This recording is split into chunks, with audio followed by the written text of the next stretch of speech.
জানাবো এখনকার বিশেষ বিশেষ সংবাদ আর প্রতিদিনের বাছাই করা খবরগুলো পেতে চ্যানেলটি সাবস্ক্রাইব করুন। শুরুতেই হেডলাইন্স। ৩০০ আসনে লড়লেও গোটা দেশে কংগ্রেস ৪০ আসন পাবে কিনা সন্দেহ, বললেন মমতা। রাহুল গান্ধীর কনভয়ে দুর্ঘটনা, আটক গাড়িসহ ২ চালক। শেখ শাহজাহানের সম্পত্তির পরিমাণ জানতে বিশেষ পদক্ষেপ ইডির। কেন্দ্রে ঢুকে মাধ্যমিক পরীক্ষার্থীদের শুভেচ্ছা জানিয়ে বিপাকে তৃণমূল। রাহুল গান্ধীর যাত্রার ৩টি গাড়ি চালক সহ আটকে রাখল মমতার পুলিশ। বন্ধু হেমন্তের গ্রেপ্তারে প্রতিবাদ মমতার। কেন্দ্রীয় বঞ্চনার বিরুদ্ধে ধর্ণা শুরু দিদির। থিম রং কালো। বাংলায় তৃণমূল নেত্রীর একলা চলো ধ্বনি শুনেও পাল্টা দাবি রাহুলের। মিলল না জামিন, ৫ দিনের ইডির হেফাজতে হেমন্ত। নির্বাচনের আগে ১০০ দিনের কাজ সহ কেন্দ্রীয় বঞ্চনাকে হাতিয়ার করে ময়দানে নেমেছেন তৃণমূল নেত্রী মমতা বন্দ্যোপাধ্যায়। শুক্রবার থেকে ৪৮ ঘন্টার ধর্ণা কর্মসূচি শুরু করেছেন তিনি। সেখান থেকেই জোট বন্ধু কংগ্রেসকে কড়া আক্রমণ করলেন মমতা। শুধু কংগ্রেসকে আক্রমণ করেই থেমে থাকেননি তিনি, রাহুলকে নিয়েও এই দিন তিনি তীব্র কটাক্ষ করলেন। একই সঙ্গে মমতার হুঙ্কার, আসন্ন লোকসভা নির্বাচনে কংগ্রেস ৪০টি আসনও পাবে কিনা সন্দেহ।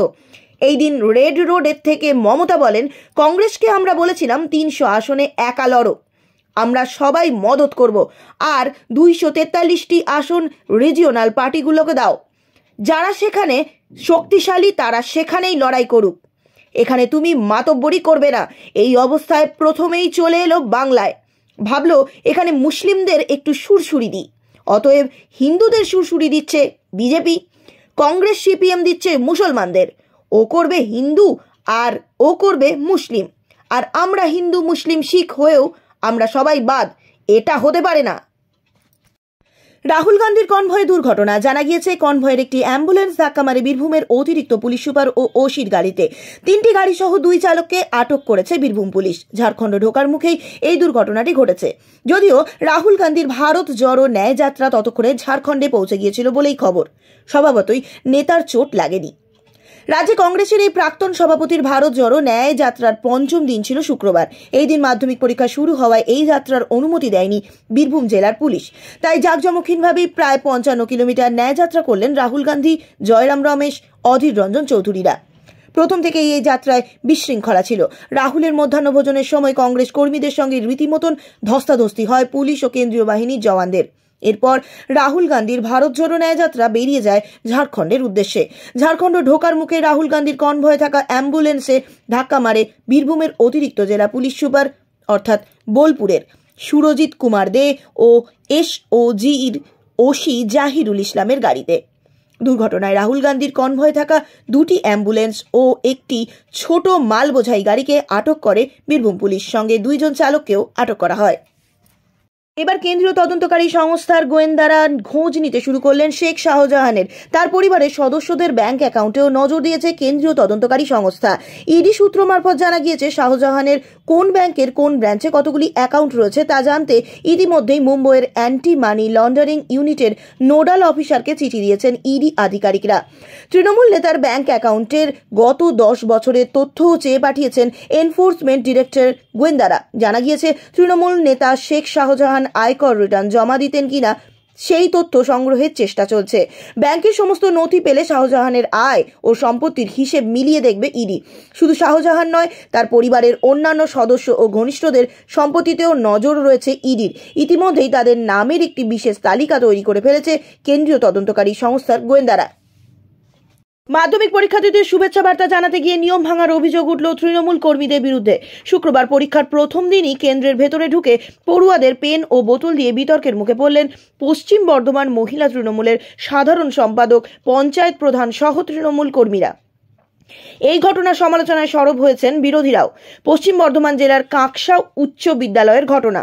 এই দিন মাধ্যমিক পরীক্ষার্থীদের পেন দিয়ে শুভেচ্ছা বার্তা জানাতে পরীক্ষা কেন্দ্রের বাউন্ডারির ভেতর দলীয় কর্মীদের নিয়ে ঢুকে পড়েন জেলার মহিলা তৃণমূলের সাধারণ সম্পাদক স্বপ্না বৈদ্য ও কাঁকসার গ্রাম পঞ্চায়েতের প্রধান সুমনা সাহা। এই ঘটনাকে ঘিরেই শুরু হয় বিতর্ক। সমালোচনায় সরব হয়ে বিজেপি নেতা ইন্দ্রজিৎ ঢালি বলেন, পরীক্ষা কেন্দ্রের বাউন্ডারির ভিতরে ঢুকে পরীক্ষার্থীদের শুভেচ্ছা জানাতে যাচ্ছেন পরীক্ষার্থীদের প্রভাবিত করার জন্য। যদি শুভেচ্ছা জানাতেই হয় তাহলে ঘরে ঘরে গিয়ে করুন না। রাহুল গান্ধীর ভারত জোড়ো ন্যায় যাত্রা 3টি গাড়িকে আটক করে রেখে দিল পশ্চিমবঙ্গ পুলিশ। সঙ্গে আটক করা হয়েছে 3টি গাড়ির চালকদেরও। শুক্রবার পশ্চিমবঙ্গ ছেড়ে রাহুলের যাত্রা বেরোনোর আগে মুরারি থানার এলাকায় 3টি গাড়ি ও তাদের চালক সহ মোট 4 জনকে আটক করেছে পুলিশ। ধৃতদের মুক্তির দাবিতে বিক্ষোভ দেখাতে থাকেন কংগ্রেস সমর্থকরা। পশ্চিমবঙ্গে প্রবেশের পর থেকেই রাহুল গান্ধীর যাত্রায় প্রতি পদে পদে বাধা দেওয়ার অভিযোগ উঠেছে মমতা বন্দ্যোপাধ্যায়ের পুলিশ ও প্রশাসনের বিরুদ্ধে। শেষ দিনে রাহুলকে বীরভূমে ঢোকার অনুমতি দেয়নি প্রশাসন, কিন্তু মুর্শিদাবাদ থেকে ঝাড়খণ্ডের পাকুড়ে পৌঁছতে বীরভূমের ওপর দিয়ে যাওয়া ছাড়া গতি ছিল না। এদিন রাহুল গান্ধীর যাত্রা বীরভূমেরই মুরারি থানা এলাকায় পৌঁছলে রাজগ্রামের আগে কদমপুর পেট্রোল পাম্পের কাছে রাজ্য পুলিশের কর্মীরা কনভয়ের 3টি গাড়িকে আটক করেন। এরই মধ্যে 2টি গাড়ি দিল্লি ও হরিয়ানায় নথিভুক্ত। রাজ্য পুলিশের দাবি, ওই গাড়িগুলি বেপরোয়াভাবে চলছিল, যার ফলে রাজ্য পুলিশের একটি গাড়ির সঙ্গে ধাক্কা লাগে। সেই জন্য গাড়ি সহ চালকদের আটক করা হয়েছে। ঝাড়খণ্ডের মুখ্যমন্ত্রীর পদ থেকে বুধবার রাতে ইস্তফা দেওয়ার অব্যবহিত পরেই হেমন্ত সোরেনকে গ্রেপ্তার করেছে ইডি।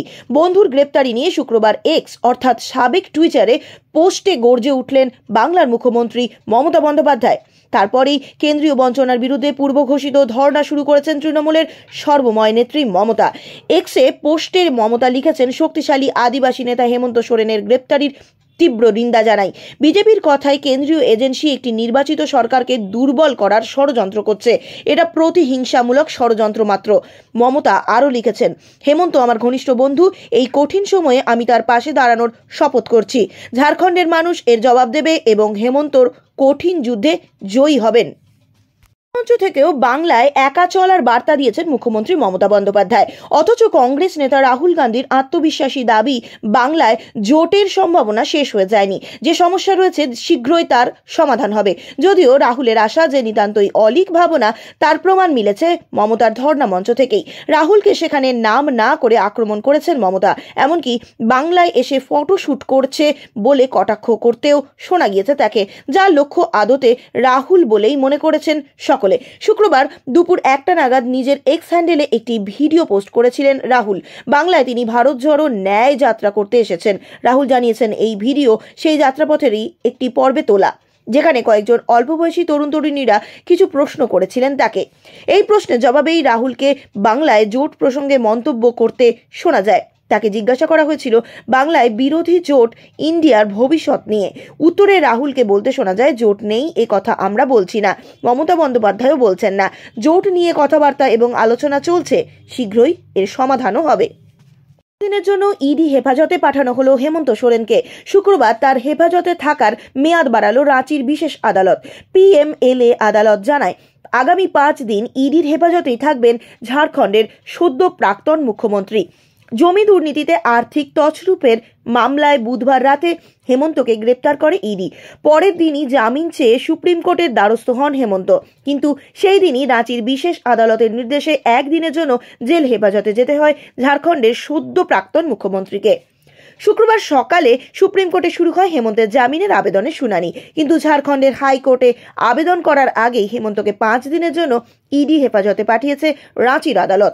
তবে এখনও ঝাড়খণ্ডের আদালতে গ্রেপ্তারির বিরুদ্ধে আবেদন করার পথ খোলা রয়েছে শিবু সোরেনের ছেলের কাছে। উল্লেখ্য, শুক্রবারই শপথ নিয়েছেন ঝাড়খণ্ডের নতুন মুখ্যমন্ত্রী চম্পাই সোরেন। তবে শপথ পাঠের পরেও রাঁচি থেকে হায়দ্রাবাদে সরিয়ে নিয়ে যাওয়া হয়েছে শাসক জোটের বিধায়কদের।